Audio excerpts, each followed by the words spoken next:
Young life.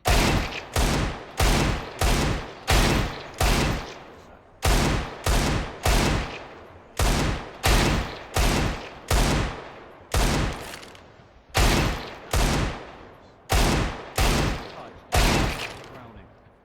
In a drowning, there are 2 fatalities. One is, of course, the other.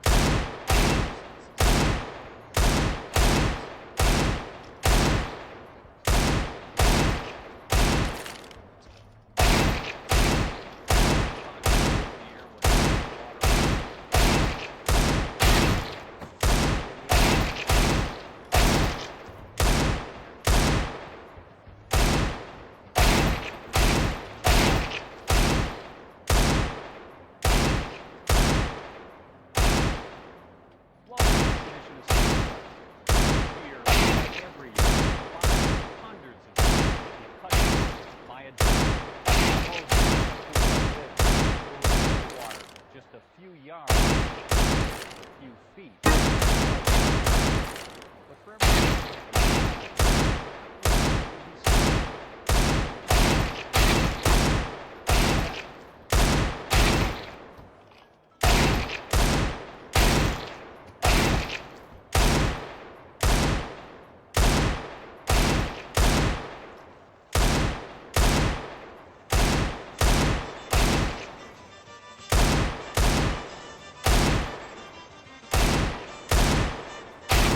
it may be one of the most public places on earth. Cages. Yes, Louisiana. Spicy food, culture, and the friendliest people.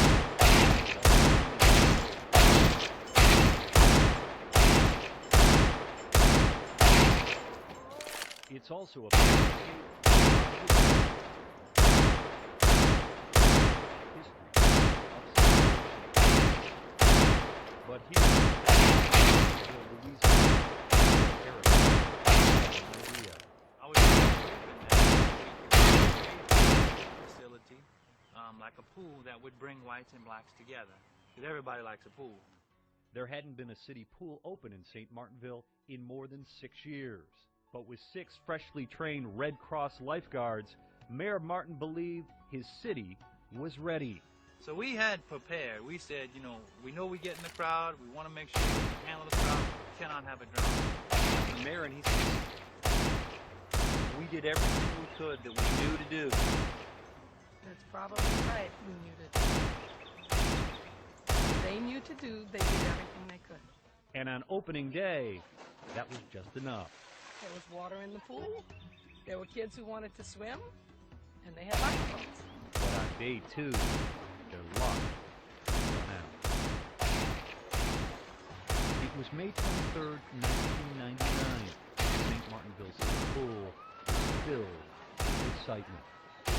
Full of drills, everybody running around having a good time. It was awesome.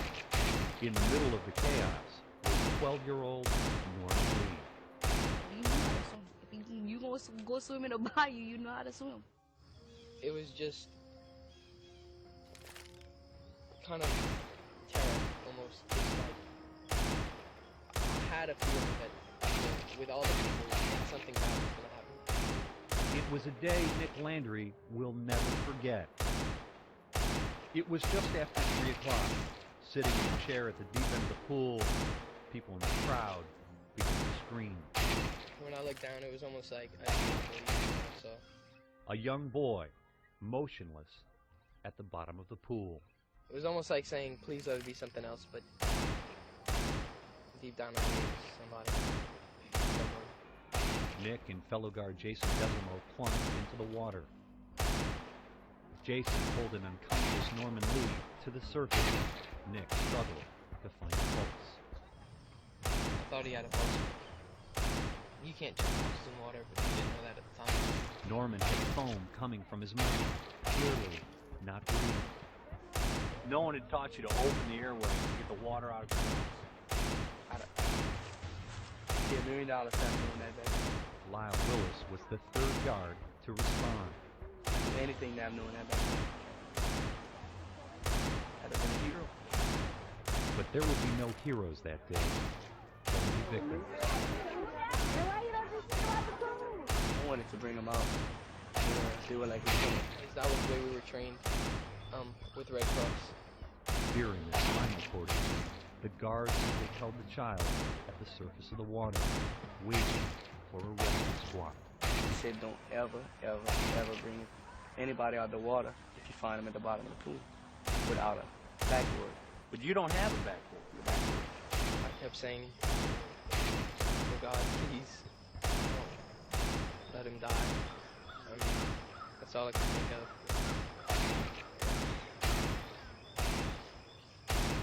I was just praying hard that a miracle would happen because I didn't know what else to do. The child lay motionless in their arms for nearly 20 minutes, without a breath, barely a pulse. I was just waiting for, I was just waiting to hear the siren. When I heard him, I was like, When EMS workers finally arrived, they quickly yanked Norman Lee from the water, opened an airway, and headed for a nearby hospital. The damage was already done. All we know about the little boy is he is on life support. We don't have a lot of details. The only thing we can say is that we're going to pray for the little boy and the family so he works out. he said it'd take a miracle from me. And that got me mad.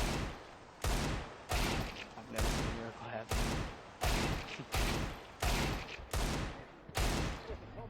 Within hours, Norman Lee was dead. I just went in the bathroom. I just started crying. All I can do. They have 130 people just looking at you. And then looking at a little dead guy, you know. That they just rush him into the ambulance. All you can do is basically put your head down, you know. So, wicked feeling.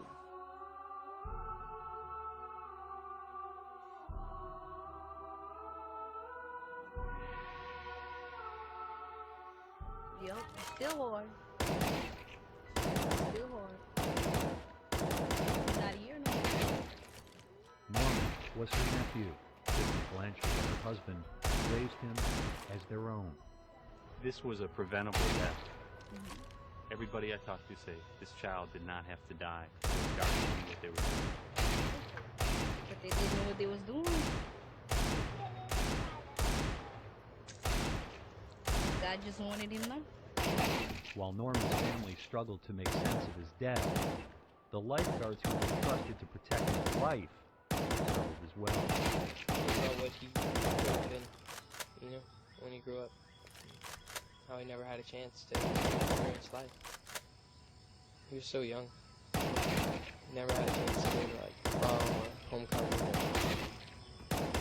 participate in high school. Think about that one. The overwhelming guilt quickly turned to shame as the drowning, captured on home video, was replayed on the local television news. At this time, the pool will remain closed with no reopening date set. Mayor Martin says he and city council members will be re-examining pool operations to determine what changes, if any, need to be made to make this public facility a safer place.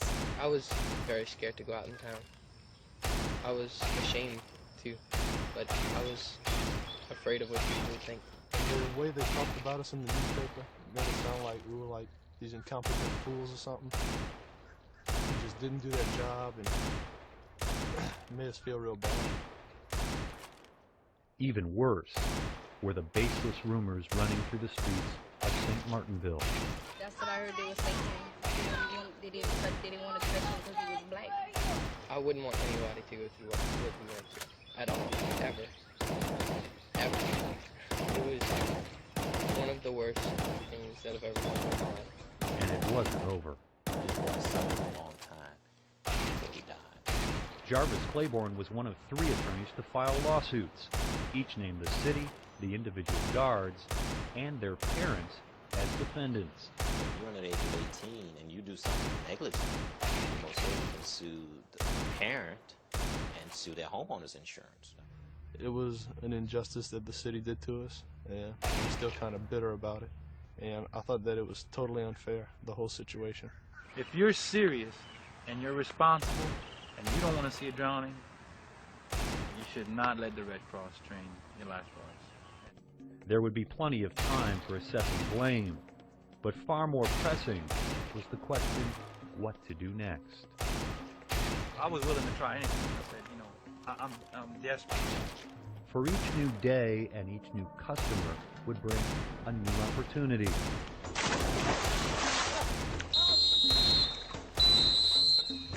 Everybody out of the pool! Get out!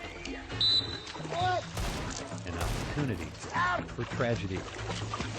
All right, sir, relax. Relax, sir. Relax, sir. Relax, sir. Can we have your arms, please, sir? Relax. Relax. Relax, sir. Relax. Sir, please relax. Can I have your arms, please? That's why Mayor Martin turned to Jeff Ellis. Drowning is completely a preventable act. It requires people to care enough and to apply enough reasonable resources to prevent it from happening.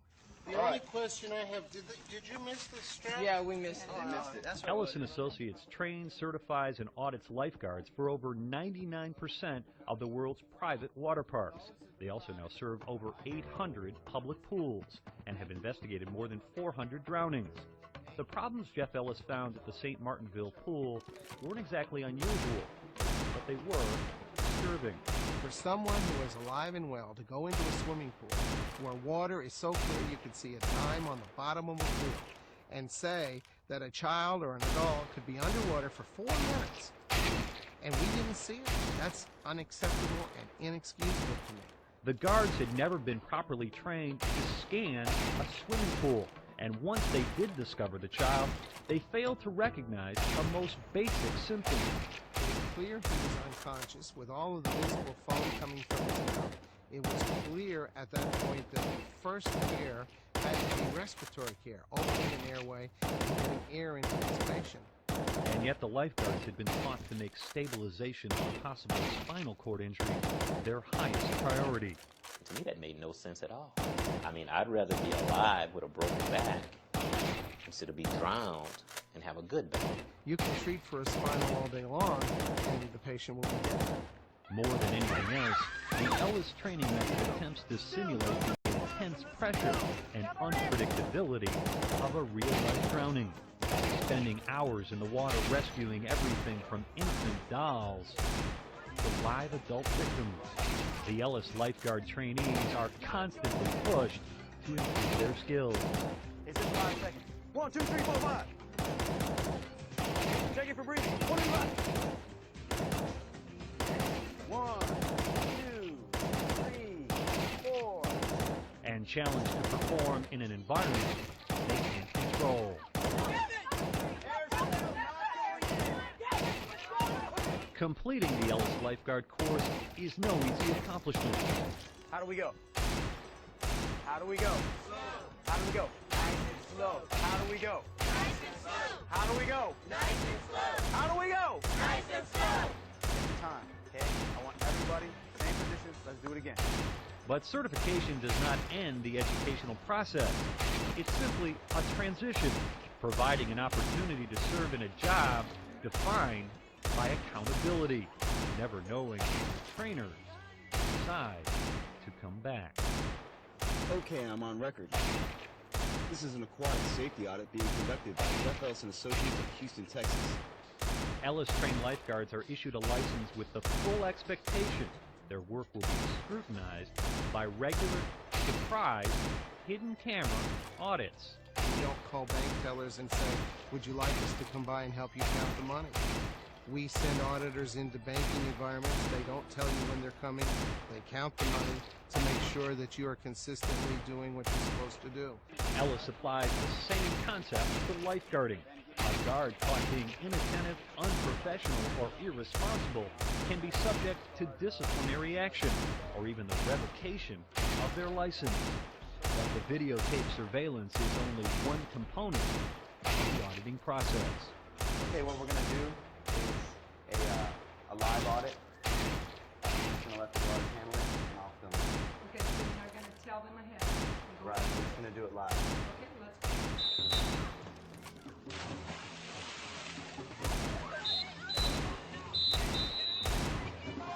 Not breathing on his own. There's no response from this adult. No response.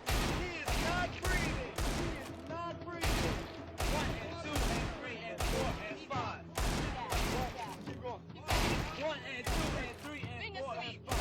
With every surprise audit, Ellis guards are put to the test, challenged to show they can successfully rescue a struggling swimmer, no matter what the auditor may demand. Doesn't matter who they're dead with. Fucking auditor, you can't pass the class. You're out. You're out.